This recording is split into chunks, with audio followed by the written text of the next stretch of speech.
Right, so this gives you a bit of a better idea of what the problem is with this DRO scale sticking so far out the back of the machine. That chip tray is in the right position, and obviously the DRO scale is a good 6 inches past that. I don't believe these brackets here are original. I think someone's just pilfered them off some other machine. I could be wrong, but anyways, when we put a backsplash on it, we ideally want it all coming down into the chip tray. So I want to move this scale in, and also that's going to give me the ability to actually walk down this area behind here if that backsplash is all within where that tray is. So I want to move this scale, and I'm thinking to put it on the carriage, but this carriage doesn't have locks. This cross slide doesn't have a lock on it. I believe the only way you could lock that cross slide in would be to bring the stops. One stop's missing, the other stop, you can just about see it here. I believe the only way to lock that cross slide would be to bring the stop up to that part. So since we're missing one of the stops anyway, maybe we should just take that all off and stick the scale where I want it. And then what will happen is we can use the existing bracket here for the reader head. We basically reverse what's currently happening, because currently the reader head moves with the cross slide and the scale stays fixed. So we need to have a bit of a think. I think the first job is just take this scale off and just eye it up and see how long it's going to be, if it's going to sit in the right place. Right, so we've took the scale off, we've took the micrometer stop on the cross slide off, and we're basically left with a couple of options. So this is the scale with the reed head removed. So the travel on this lathe is such that there's only two different ways to do this now. If we put the scale on the cross slide instead of having it stick right out the back, either we mount the scale here somewhere like that with a piece of probably a bit of alley behind it, alley angle, just to cover it and give it some support, just to stop it from being bashed. Alley channel would probably be better if I can find some. The other option is we have the slide sat here where this little mark is, still sticking out the back but only by 4 inches. The problem is when we're on full travel, it's basically going to be no different to how it was before, like that. So I think the only option is to mount this here, like so, and mount the reed head down here. I'm not a massive fan of that, and we're going to have to make obviously a stop to stop the carriage and the cross slide, which the camera's set on, from coming into contact. But I think that's going to be the neatest option. Obviously this and the reed head will need some sort of cover over them to stop sort of chips and damage occurring to the scale. So I'm going to have a look through my bits of alley. I've got some thicker stuff, which is kind of the right dimension there, just about anyway. It's not ideal. Could do with being a tad narrower. That would obviously allow us to drill and tap into the top of it, and then we could put a cover or a piece of angle on if we set it down a bit lower, a bit of 3mm angle coming out and down that we could just unscrew and take off. That would be quite a nice solution. So this cross slide has got a travel of at least 10 inches, and this is a 10-inch scale. So you can see we've got a bit of an issue in where we can mount the scale in order for the reed head to work properly. So this little black label marks the centre of the scale. ideally we'd mount the reed head here, and if we this cross slide is currently at its full travel outwards. If we change it, if we imagine the reed head sits here and we wind the cross slide all the way in,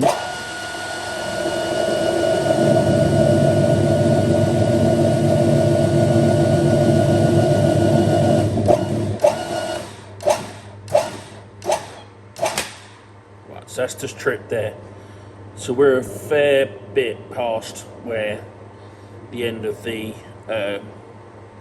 reed head, where the end of the scale is, sorry. So if the reed head's in the middle, that scale needs to come back about 5 to 6 inches. So change the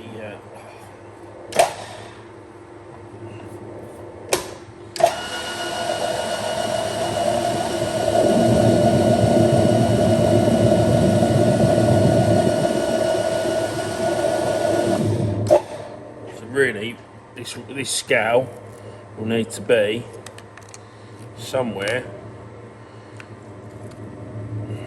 further up than that. So I'm just going to move the compound out of the way and then we'll have another look.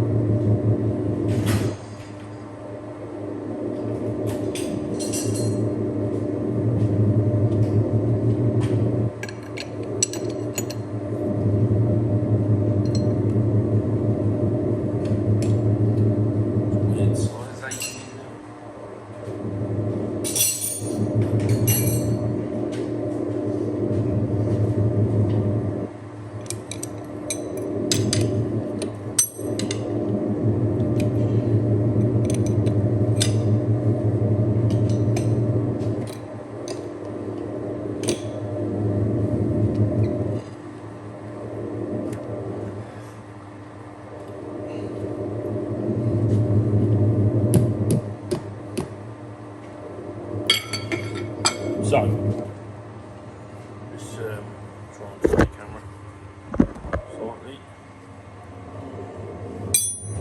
So where is this going to actually need to sit? It's going to need to sit there somewhere, I believe. Let's just check. So that's the middle. Let's come in. Got a lot of rapids on this machine.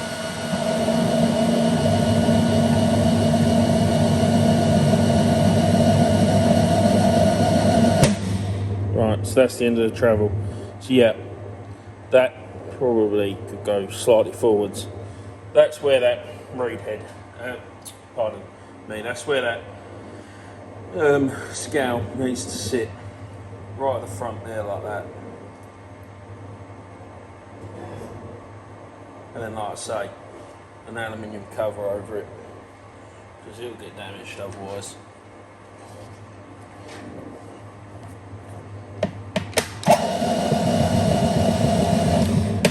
So I'm going to mark that with a pen.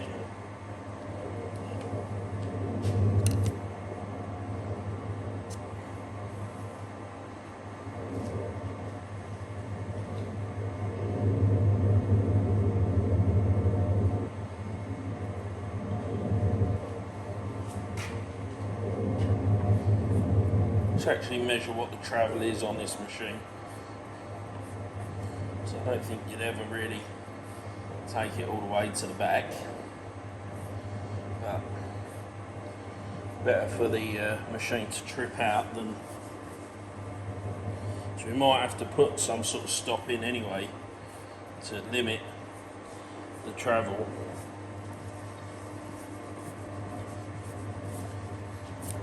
I mean the automatic feed trips when the cross slide hits the end of the or the nut hits the end of the screw.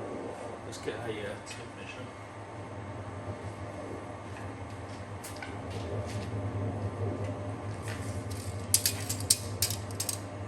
The travel of this cross slide is 300mm, and we've got a 10-inch scale. So I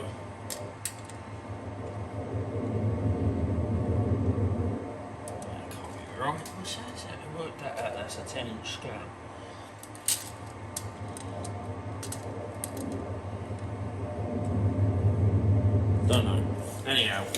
we should be alright. I don't think we need to limit the stops. But anyways, that is that. So we'll get on with this.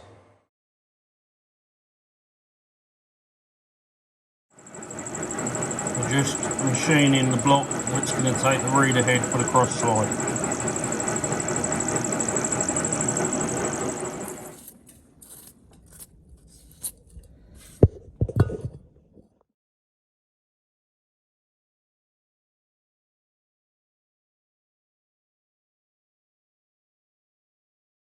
So this is how we've ended up. That mounting bracket is spot on. That's going to put everything in just the right place with minimal amount of jacking needed, but there is a little bit of room to jack it level. And this is the original backing bar with the random holes in it. We've just taken a mil off the top because it was a bit too high. It weren't going to let us get our 3 mil or an 1/8 of an inch piece of angle over the top of all this to cover it. We've got a bit of play on them holes, so that should allow us to adjust that bracket there, like in that orientation. And I'm going to make a slight bit of adjustment on these holes that I'm going to drill into the cross slide. So that's all that's left. Drill and ream these holes, M6 through this. I've got to ream them because I need to transfer punch into this, and then I can take this out and stick it on the mill, and I'll stick the whole cross slide in the mill just so it's dead flat.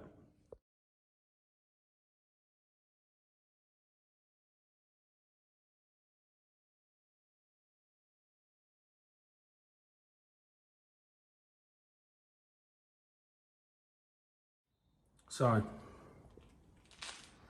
we've got the cross slide of the TOS lathe set up in the mill. You don't need to mill these, but I want them in the right place. Nothing annoys me more than misdrilled holes. So we marked out with blue roughly where we should be. 13 mil down from the top edge and 85 mil in puts our scale where we need it to be. We use blue and scribe lines. I've just confirmed the lines with the hand wheels of the machine, and you can see I've just dotted that. We are perfectly where we want to be, 85 mil. So I'm going to drill this now and then tap it M6, move down 391 millimeters, and then drill our other hole. So we've just drilled and tapped our first hole, 13 mil from the top, 85 mil in, and now we're ready to do our second hole. We've already clocked all of this in flat and square and etc. So we've got to move 366 mil down from the end, from this where we are at the minute. So I've zeroed our gauge. I've also scribed the line with blue with the big verniers there, just so that we are double checking our marks. So we're gonna, this is a 12 mil per rev. It's dual dial, as you can see, and there is a reduction gear in there. So this is 12 mil per rev, so it's 30 revs and another half a turn, so another 6. So I'm going to do that now. I'm not going to do it on camera because that's boring. Well, maybe I'll speed it up for you.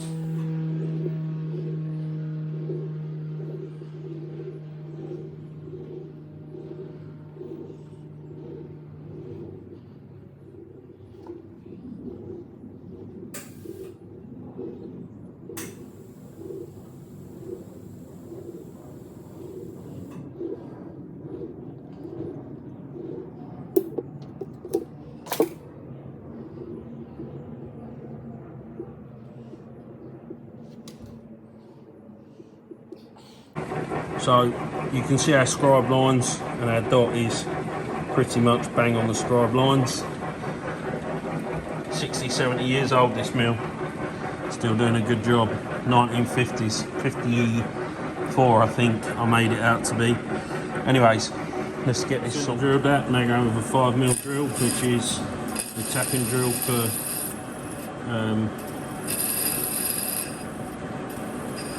M6.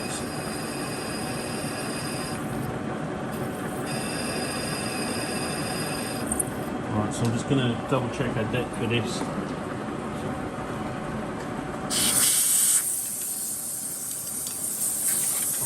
too much cast iron on the waist. So I'm just going to bring the drill down till we're at the full width for the drill, and then we'll zero our DRO, DRO, we'll zero our dials, also dual dials on the right, and then we want to go 17.5, which is my sort of drill depth, to give us about a 20mm deep hole. So 5mm drill's got about 2.5mm point on it, so a 17.5mm deep will allow us to put at least a 16, if not an 18mm bolt in there. 18mm bolt depth. So just count this as well. 2.5. 7.5.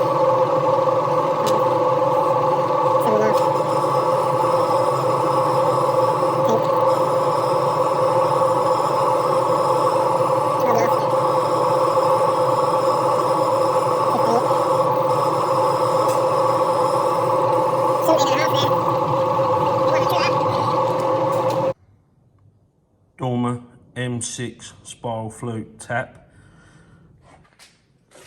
So it's obviously an ER collet chuck, as you can see. With this mill, I can do power tapping, I just can't reverse.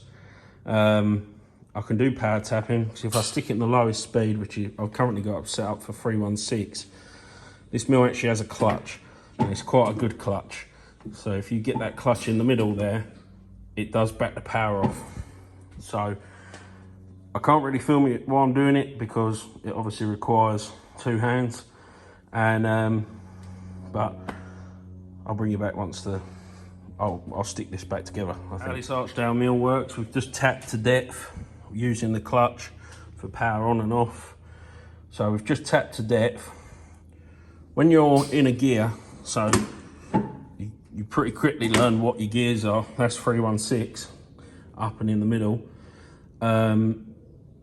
Obviously the spindle can be turned, but it's difficult because all the gears and the motor's engaged. If you pull the clutch up and you're in this lowest gear, it kind of locks the spindle up because you're fighting the clutch. So that's how you install your collets and bits and pieces, do your drawbar up, etc. When you want a free spool, say you're clocking something in, or in this case, backing a chuck out, you just take one of the gears slightly out, and it basically puts the mill in neutral. And I'll just bring my hand up on top to the drawbar and just spin that out. And that is going to be one of my projects soon, is a drawbar with a hand wheel on the top of it. See, I'm not sure if you can reverse this mill, because this is an all geared mill. In the back, or in here is the gearbox, and then obviously it's got pulleys as well, so you can swap the two pulleys to give you this second range of speeds here. And it's got a gear oil pump, so when you're running the mill, oil is pumped up to that sight glass. So I'm not sure if running the mill in reverse is a good idea because of that oil pump. I don't know if any of you have tried it with one of these Archdale mills. I'd love to know how you got on. So I think for the minute what I'll do is I'll put a big plastic hand wheel up here that I can quickly spin on the end of the drawbar. I mean, this is just threaded stud. If we make a proper drawbar, then I can just quickly spin the hand wheel and back the tap out. So that's that job done. I'll clean that up now and we'll stick this back on the road.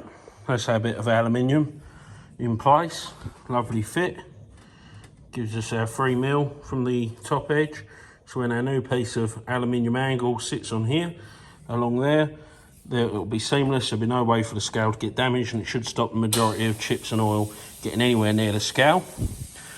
I may yet just put a little bit of sealer behind here, just to stop, obviously, water, oil, soluble oil, which obviously has water in it, from getting behind this and rusting against the steel. Just a bit of Loctite flange sealant. Obviously it doesn't look the best because this is the original mount that had a load of misdrilled holes in it for the scale, but you're not going to see any of this. It's been lovely and milled on this edge and the two ends. Obviously the holes are bang on right. That's a lovely fit. It's nice and square, as you can see. And we stoned this surface first. I'm going to find some grub screws to put in these holes. Not much undo about these ones because they drilled them into the T-slot channel. So maybe I can find some short grub screws just to put in there. But some in there will stop all chips from building up. They've been cleaned out. We can now stick this back on the lathe, give it a good clean first, stick it back on the lathe and mount the scale. This is a project for the future, this cross slide and this lathe. The whole lathe is a project. I didn't give a lot for it. I gave £1,500 for the lathe with a lot of tooling. And the tooling was the main reason I bought the lathe. I knew the lathe wasn't going to be in the best condition. I didn't realise it was quite this bad condition. As you can see, someone's had to go out doing some scraping on it. I don't believe this was done from factory. The scoring's too deep. The factory scraping, if it was scraped, would be completely gone. That's been done by someone to give this a bit of oil carrying ability. This lathe was used with hard facing for turning off hard facing off shafts and things. The oil pump was not running. There was no oil in there when I bought it because it's got an integral oil pump in the carriage that oils the gears in the saddle and the carriage, and also pumps oil up onto the ways.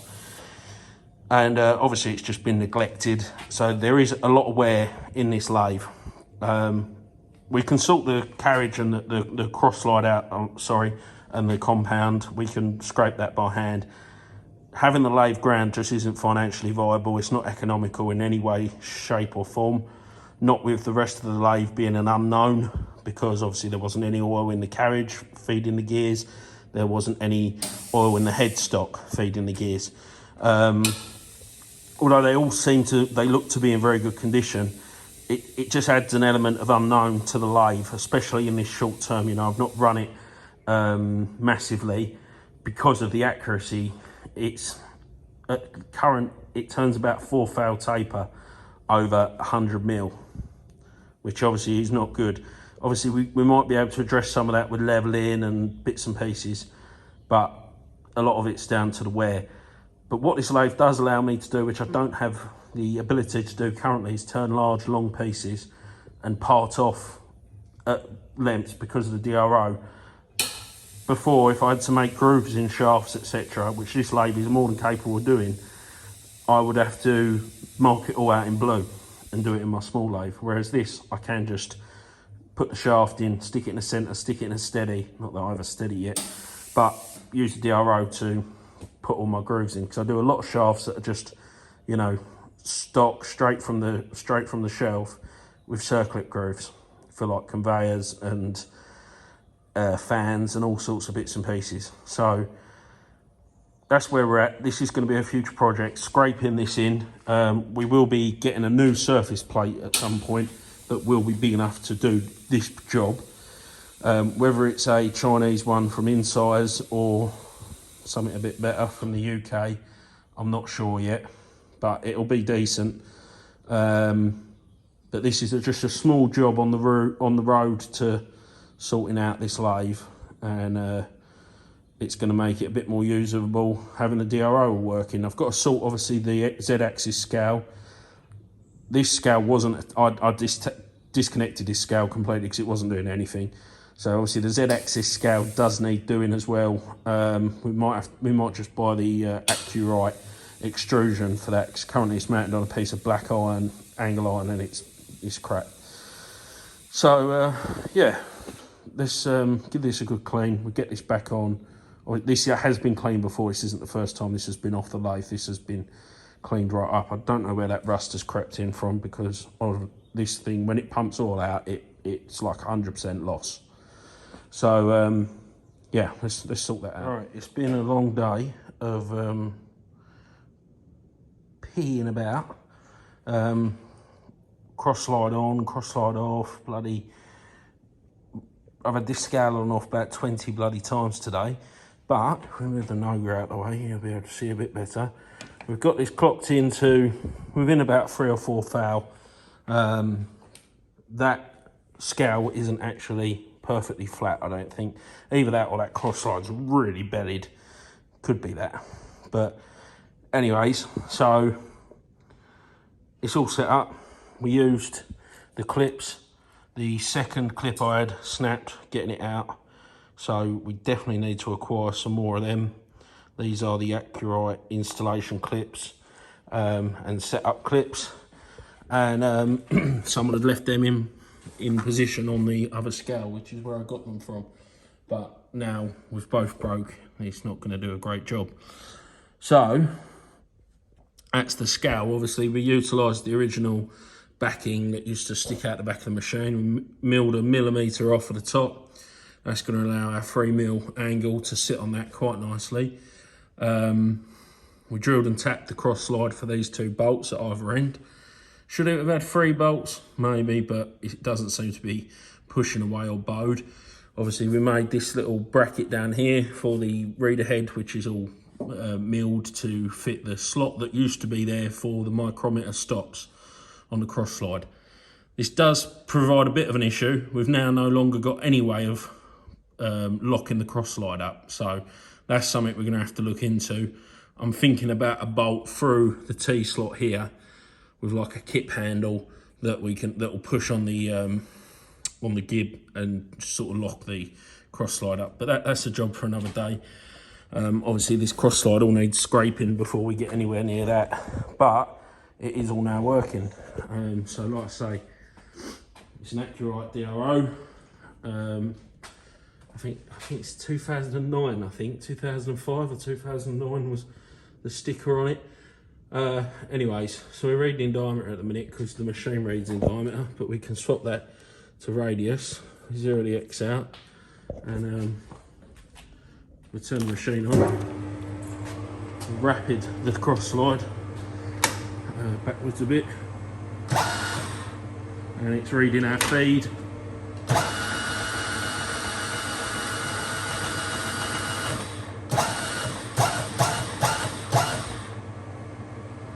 And yeah,